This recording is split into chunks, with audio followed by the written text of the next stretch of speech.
Wake that ass up. Early in the morning. The Breakfast Club.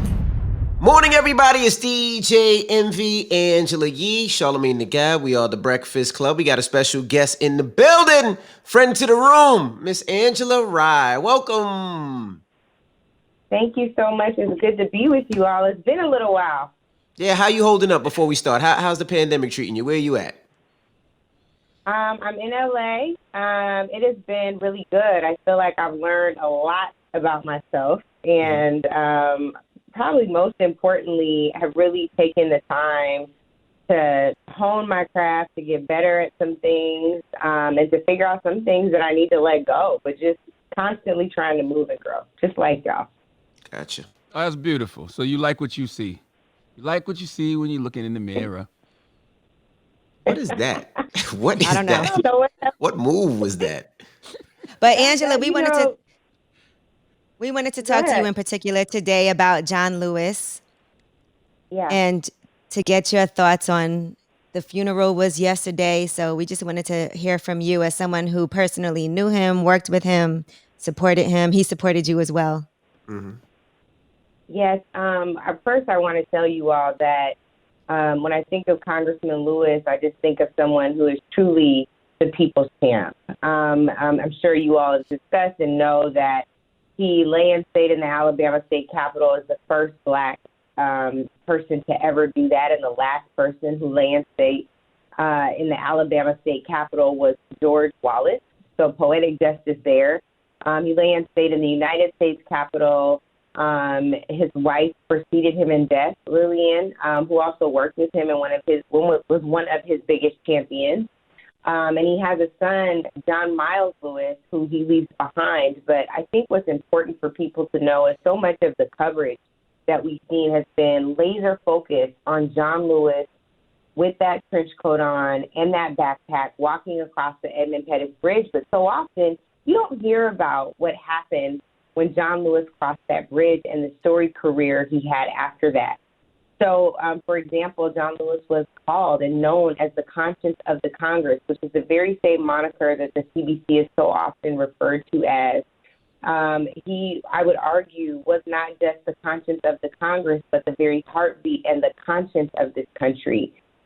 His kindness wasn't a facade. You heard his staff talk about it at that funeral yesterday.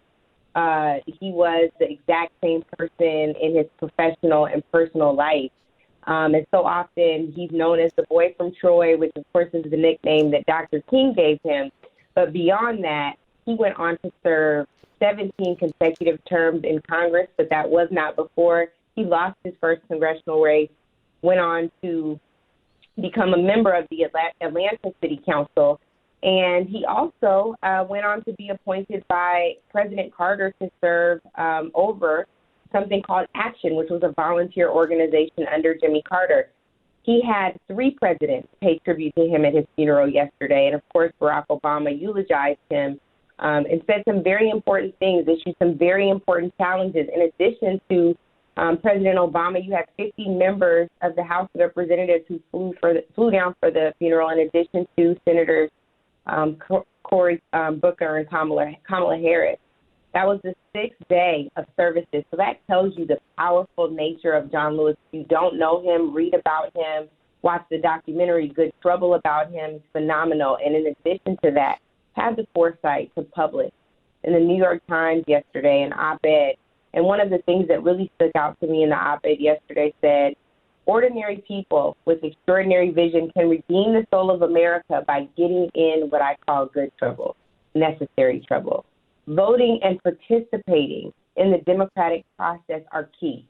The vote is the most powerful nonviolent change agent you have in a democratic society. You must use it because it is not guaranteed you can lose it. So often we talk about voter suppression. We talk about all of the many ways in which our votes are almost denied us. And Barack Obama yesterday in his eulogy told us that we shouldn't just be pushing for what has now been changed into the John Robert Lewis Voting Rights Act. We should be pushing for everything beyond that, automatic registration, many of the things that people have pushed for some time. But Republicans have been pushing for symbolism over substance, and has not considered that bill in more than 290 days. So it's time for Expound on that, AR. Expound on what that Sure. bill is. So the bill, all it does, and you all may remember in 2013, there was a Supreme Court decision called Shelby versus Holder. And in Shelby versus Holder, the Supreme Court decided to gut Section 5 of the Voting Rights Act. That section required states to be pre-cleared if they had pattern and practice of discrimination in their voting processes. That decision gutted that, which means those states and those areas no longer had to get pre-clearance. That is the teeth and the linchpin of the voting rights bill. So now you have this empty symbolic shell, and they said in the decision, we're requiring Congress to go back and to fix this. So since 2013, Congress has not been able or has decided not to fix it. When the Democrats took over last year in 2019, one of the first things they did was consider H.R. 4. H.R. 4 was the Voting Rights Advancement Act to finally give the Voting Rights Act of 1965 its power back. John Lewis, as it should have been, presided over the House floor that day, and of course that bill passed the House. They've changed the bill name title by unanimous consent on the House floor this past Monday. However, it still has not been taken up in the Senate, where, of course, we know that the majority leader is Republican, Mitch McConnell. Mm-hmm. So basically, it keeps racist white people from cheating during elections. Yeah, theoretically. And I think that the challenge we all see, and we've talked about, honestly, on this show since 2016, or since the 2016 election, they found new ways to cheat. And we haven't found new ways to protect our votes because the basic ones have not yet worked. Now, let I me think that's because I was going to say, now, with this election that's coming up, what are your thoughts on Joe Biden, and how are you feeling about Joe Biden right now? Well, I think the good news is that we don't make decisions about our next steps on our feelings. I think the bad news is I feel like everybody else. It's like, meh. So what I'm waiting for is, I shouldn't say everybody else, a lot of people. Right. What I feel like is I'm excited about who he will pick as his vice presidential pick, as his running mate. I'm excited about them moving forward with a more robust agenda that meets the needs of the things that we've talked about for so long. I'm excited about getting this man that is sitting there right now, Envy, that you and I have personally been trying to impeach Right. since he got in. I'm ready to get him out. And I think that, it's just like what John Lewis said in that op-ed. Our vote is not guaranteed. And you saw what Donald Trump just tweeting the other day, right, that he will do whatever it takes. He's talking about trying to delay the election, which he does not have the power to do, right? There are all of these other things that are going on. So, and you look at the number of judges selected. Say it again. Let the record show your brother told you that he ain't leaving the goddamn White House. I told you that. I told you he was going to. Did not say he was going to attempt to do something like this. In the name of the Lord Jesus, I rebuke that and you. But I told you he's crazy enough to try it. He might not want to, but we need to help him see the door. Yeah, we'll escort him out.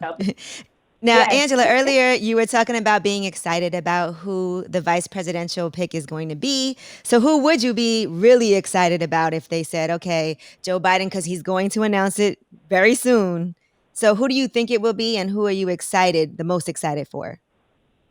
I'm the most excited about what we wrote in our op-ed several months ago. A group of Black women, including our good sister Amanda Seals and others, LaTasha Brown, Alicia Garza, so many others, wrote about this very issue. And we said that Joe Biden needs to pick a Black woman. My line about this has been that if Jesus were Black women, Joe Biden is Lazarus, and we said Lazarus come forth, right? Like, that is my line about this, because it's just, we resurrected a dead campaign, starting in South Carolina. Also, I don't know why you think that's funny. I'm being so serious. That's hilarious. In Mississippi and other states where Black people have the power of the vote and exercised it, right? And so to that end, in a campaign where they were like, it's all but dead, campaign staffers were packing up their bags, we resurrected it. So the least he could do right, is ensure that the people who have the fortitude and the ability and the strategic insight to resurrect the campaign are also a key part of his administration going forward. I think that he should do that in the cabinet as well. But what we have control over right in this moment, who's being vetted right in this moment, are vice presidential candidates. They've listed a number, as you all know, of Black women who could be considered. And I think that the most important thing is that he sees that all of those Black women are dope. Who y'all got? Who you guys picking? You know, I'm rocking with Senator Kamala Harris. He's supposed to pick tomorrow. Tomorrow's the first. I heard he's going to announce tomorrow. I don't know how true. I don't know if that's true or not. But yeah, I'm with Kamala Harris too. Okay. What about you, Yee?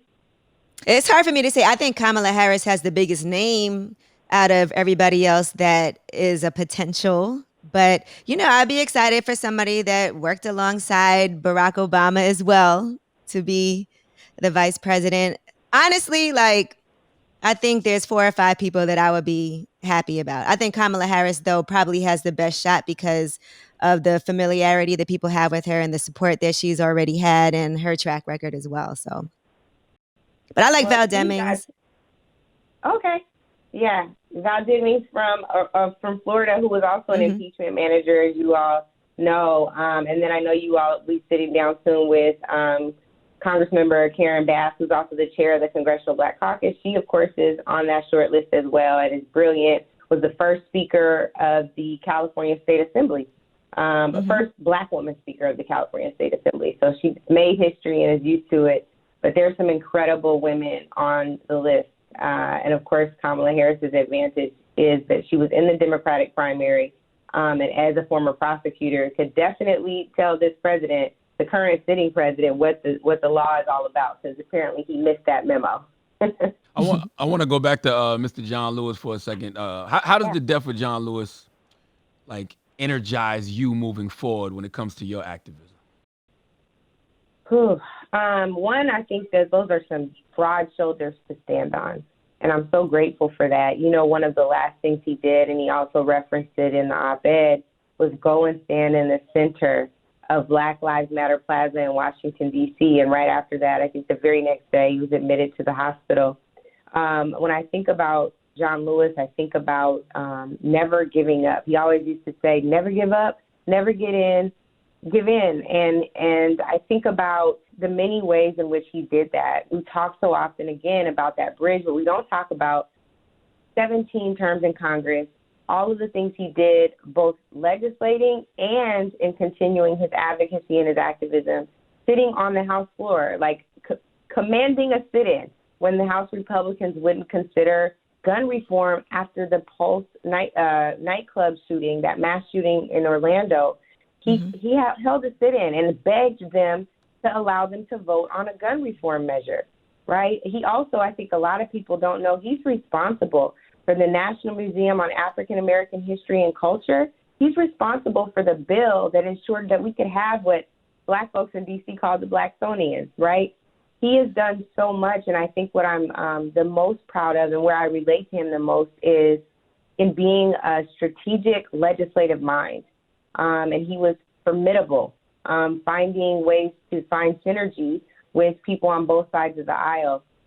So to that point, one of the things I'm going to do over the weekend is release a special. I've talked to a lot of his former colleagues, had a one-on-one with Reverend Jackson, had a civil rights panel, including Reverend Barber, Latasha Brown, Black Voters Matter, I have on her shirt now, and so many others talking about who John Lewis was to them and how he impacted us. I even have my former CDC staff on there talking about what he meant to us. We used to eat lunch with him on Wednesdays. He would wait till the CDC member meetings were over and eat with us. So we talk about that too. And you know, That's he also was up for he was up for re-election for his seat as well. So now we have to make sure that we pay attention. I think it's Nikema Williams is her name, so I want to make sure that everybody's aware of that too. Yeah, she's the Senate, I think Senate Minority Leader in Georgia. And she will be taking over John Lewis's seat. They had an intense process where the Democratic Party interviewed the person who would fulfill his role. Of course, there will be an election as well, but that's the person who was selected. All right. So we appreciate you for checking in. You know, we got to... Hold on one second. You got a special edition of the On One podcast dropping what, this weekend? Yeah, it should be out Sunday. So I hope you all Okay. will tune in and check it out. I'm really, really excited about it. Leonard, you would make fun of me. I definitely cried. But it was God. good, and I'm so grateful that I could honor him. And thank you, brother, because you gave me the idea to do something focusing on the legislative career because we hadn't seen enough about that. Wow, All that's right. 4 Well, times. we appreciate this you for week. checking in. 4 times this week you've given me credit for something. Woo-hoo-hoo-hoo-hoo-hoo. I don't know Times if I are like this. changing. You're a graceful winner. No, I'm going. When I get my wins, I'm gonna spike the football. You're knocking over everybody today. Envy and Yee, it's good to see you guys. And Good to see you see as you well. too. Football.